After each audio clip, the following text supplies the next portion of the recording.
राधे राधे। श्री हरिदास। आशा करती हूँ कि आप लोग बहुत अच्छे होंगे, स्वस्थ होंगे और लड्डू गोपाल जी की कृपा से बहुत ही अच्छे होंगे। तो इस बार कृष्ण जन्माष्टमी 2023 कब मनाए, 6 सितंबर को मनाए या 7 सितंबर को मनाए, तो बहुत से लोगों को संशय रहता है। तो आज मैं आपको संपूर्ण जानकारी बताऊंगी कि किस दिन आपको व्रत रखना है, किस दिन लाला का जन्म कराना है और किस दिन उनको पालने में झुलाना है। तो संपूर्ण जानकारी आज मैं आप लोग को बताने वाली हूँ। वीडियो अंत तक देखें तभी आपको पूरी जानकारी समझ में आएगी।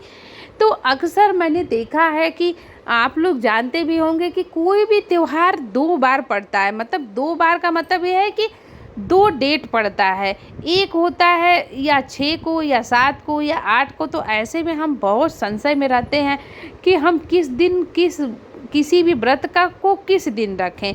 2 दिन होने की वजह से हमारे दिमाग में हमेशा संशय चलता रहता है। तो इस बार जो कृष्ण जन्माष्टमी 2023 है, 6 सितंबर को भी पड़ रही है, 7 सितंबर को भी पड़ रही है। अब ऐसे में हम किस दिन व्रत रखें, किस दिन कृष्ण भगवान जी का जन्म उत्सव मनाएं, क्या करें, यही मैं आज आपको संपूर्ण जानकारी बताने वाली हूँ। तो बता दूँ कि सबसे पहले जो कृष्ण जन्माष्टमी होती है, कृष्ण भगवान का उसी दिन जन्म हुआ था, इस वजह से कृष्ण जन्माष्टमी मनाई जाती है।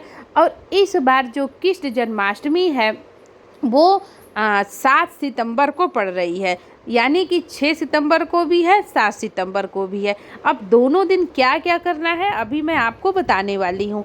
तो सबसे पहले आपको बता दूं कि जो कृष्ण जन्माष्टमी है वो भाद्रपद मास के कृष्ण पक्ष की अष्टमी तिथि जो आती है उसी दिन लाला का जन्म हुआ था, यानी कि कृष्ण भगवान का जन्म हुआ था। कब हुआ था? मध्य रात्रि में 12 बजे हुआ था और उस समय क्या कहते हैं, रोहिणी नक्षत्र था।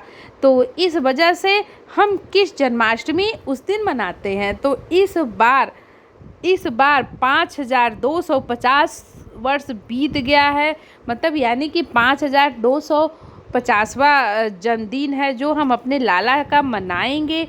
और जिनके घर में लड्डू गोपाल जी हैं, लड्डू गोपाल जी को रखा हुआ है आपने, आप उनकी सेवा करते हैं, तो उनको हम उस किस दिन जन्म कराएं, उनका जन्म उत्सव कब मनाएं, यही मैं अभी बताने वाली हूँ। तो सबसे पहले मैं आपको बता दूँ कि जो कृष्ण जन्माष्टमी है वो 6 सितंबर से ही शुरू हो जा रही है, यानी कि 6 सितंबर से दोपहर को कृष्ण जन्माष्टमी अष्टमी जो तिथि है वो लग रही है और 7 सितंबर तक शाम को लगी हुई है। तो अब ऐसे में ये है कि हम किस दिन व्रत रखें, किस दिन हम जन्म उत्सव मनाएं। तो देखिए, जो गृहस्थ आश्रम के लोग हैं, जो गृहस्थ आश्रम में रहते हैं, उनको 6 सितंबर को व्रत रखना है, यानी कि जो भक्तजन किस जन्माष्टमी का व्रत रखते हैं वो किस दिन रखेंगे, 6 सितंबर को रखेंगे, 7 सितंबर को नहीं रखेंगे। ये ध्यान याद रख लीजिएगा कि हमें 6 सितंबर को ही व्रत रखना है कृष्ण जन्माष्टमी का, क्योंकि शुरुआत जो है वो 6 सितंबर को ही हो रही है कृष्ण जन्माष्टमी का। तो देखिए, हम कृष्ण जन्माष्टमी का जो उत्सव जो गृहस्थ आश्रम के लोग हैं वो शाम को ही मनाएंगे 6 सितंबर को, और उस दिन व्रत भी रखेंगे।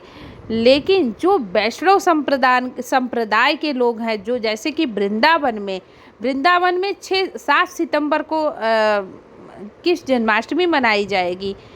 तो आप क्या कर सकते हैं, अपने लाला को, जैसे कहते हैं कि लोग रखते हैं, उनको खीरे में जन्म कराते हैं, तो आपको 6 सितंबर को पूरे दिन व्रत रखना है। और 6 सितंबर की रात को अपने लाला को, जैसे आपके घर में छोटे ठाकुर हैं, लड्डू गोपाल हैं, तो उनको आपको, जैसे आप ढक के रखते हैं, आपको खीरे में उनको रखना है। कब तक रखना है? 24 घंटे तक रखना है, यानी कि आप 6 सितंबर की रात को रखेंगे और 7 सितंबर को अपने लाला को, क्या शाम को 12 बजे से पहले उनको जगाएंगे। जगाने के बाद आपको क्या करना है, अपने लाला को पंचामृत से स्नान कराना है। अपने लड्डू गोपाल जी को किससे स्नान कराना है? पंचामृत से। पंचामृत में आप दूध, दही, मिश्री, घी, गाय का मूत्र और शहद आप मिला के, गंगा जल मिला के लड्डू गोपाल जी को स्नान कराना है। स्नान कराने के बाद आपको विधिवत, ये सब कब करना है? 7 सितंबर को करना है। विधिवत आपको उनको सुंदर सा पोशाक पहनाना है, उनका सुंदर सा श्रृंगार करना है। और श्रृंगार इतना अद्भुत होना चाहिए, मतलब श्रृंगार में उनके सब चीज़ नए होने चाहिए, यानी उनके कपड़े, ज्वेलरी। आप अपने सुविधा अनुसार अपने लाला के लिए जो ला सकते हैं आपको लाना है। कि जन्माष्टमी में जब हमारे बच्चे का बर्थडे होता है तो हम भी तो अपने बच्चे के लिए नए कपड़े, नए सामान लाते हैं, तो ऐसे अपने ठाकुर जी के लिए भी हमें लाना है। और उसके बाद सुंदर सा श्रृंगार करने के बाद आपको किन किन चीज़ों का भोग लगाना है ये भी मैं आज आपको बताने वाली हूँ। तो देखिए, आपको उनको पंजरी का, धनिये के पंजरी का भोग तो ज़रूर ठाकुर जी को लगाना है, क्योंकि उस दिन धनिये के पंजरी का भोग ठाकुर जी अर्पित करते हैं। उसके बाद आपको मावा का बना हुआ आप अपने घर में हलवा जो होता है, मावे का आपको खुद ही घर में, आपको चाहे सूजी का, आटे का हलवा उसमें ड्राई फ्रूट्स डाल के बनाना है और अपने लड्डू गोपाल जी को भोग लगाना है। उसके बाद शहद का भोग लगाना है, पंचामृत का भोग लगाना है और आपको फल मेवे का भोग लगाना है। और आपने जो घर पे खाना बनाया हुआ है, पूड़ी सब्जी इत्यादि जो भी आपने अच्छा जो भोजन बनाया है, उसका आपको भोग अपने ठाकुर जी को लगाना है। तो याद रखिएगा कि धनिये की पंजरी का भोग, मावे का भोग आपको ज़रूर लगाना है और पंचामृत का भोग ज़रूर लगाना है। तो देखिए, ठाकुर जी सबके घर में विराजमान होते हैं। सब लोग, हम लोग वृंदावन की जन्माष्टमी पे नहीं पहुंच पाते हैं, तो ऐसे हम अपने घर में जो लड्डू गोपाल जी को रखे हुए हैं उनका हम जन्म उत्सव अपने घर पर ही मनाते हैं। तो देखिए, जो आपके बाल ठाकुर जी हैं, आप घर पे ही उनकी सेवा बहुत अच्छे से कर सकते हैं। तो हमें लगता है कि आप लोग को समझ में आ गया होगा कि आपको 6 सितंबर को पूरे दिन व्रत रखना है। शाम को अपने लाला को खीरे में रखना है और जैसे आप जन्म उनका कराते हैं, उसके बाद 7 सितंबर की रात को आपको क्या करना है, लाला का जन्म कराना है। और संपूर्ण प्रक्रिया करने के बाद, यानी कि उनको सुंदर सा पोशाक पहनाने के बाद, भोग लगाने के बाद, उनको आरती करने के बाद आपको उनको पालने में ज़रूर झुलाना है। सुंदर सा उनके लिए पालना लाना है और उस पालने में अपने ठाकुर जी को ज़रूर झुलाना है। किस जन्माष्टमी के दिन हमें अपने लड्डू गोपाल जी को झूले में ज़रूर झुलाना चाहिए। तो देखिए, इसका बहुत बड़ा महत्व है और आपको ठाकुर जी को ज़रूर करना है ऐसा। तो जो भक्तजन 6 को रखना चाहते हैं, जो गृहस्थ आश्रम के लोग हैं वो 6 को व्रत रखेंगे, जो वैष्णव संप्रदाय के लोग हैं वो 7 सितंबर को रखेंगे। तो यानी कि हम 6 सितंबर 2023 या 7 सितंबर 2023 दोनों दिन हम किस जन्माष्टमी मनाएंगे। बस हमें जो उनका उत्सव मनाना है, उनको झूला झुलाना है, उनको पालने में जो रखना है, वो हमें 7 सितंबर को करना है। 6 सितंबर को हमें नहीं करना है। तो देखिए, हर त्यौहार आप देखेंगे कि हर त्यौहार 2 दिन पड़ता ही पड़ता है। इसके पहले रक्षाबंधन भी था, वो भी 2 दिन था। तो लोगों के मन में संशय होता है ये इन सब चीज़ों को लेकर कि किस दिन व्रत रखे, किस दिन क्या करें। लेकिन जो हमारे विद्वान पंडित होते हैं, जो हमारे कैलेंडर में पहले से ही लिख दिया जाता है कि किस दिन हमें व्रत रखना है, किस दिन हमें उनका उत्सव मनाना है। जैसे कि आप कैलेंडर में देखेंगे, जो ठाकुर जी के कैलेंडर होते हैं, उसमें साफ साफ लिखा हुआ है कि आपको 6 सितंबर को व्रत रखना है ठाकुर जी का। सुंदर सा श्रृंगार करने के बाद हमें ठाकुर जी को आईना दिखाना है कि देख लो प्रभु, मैंने आपका जो श्रृंगार किया है, आपका श्रृंगार कैसा लग रहा है, आप कैसे लग रहे हो। क्योंकि ठाकुर जैसे हम सुंदर सा पोशाक पहनते हैं, सुंदर सा श्रृंगार करते हैं, तो हम भी शीशा ज़रूर देखते हैं कि हम कैसे लग रहे हैं। तो वैसे हमें ठाकुर जी को भी दिखाना है।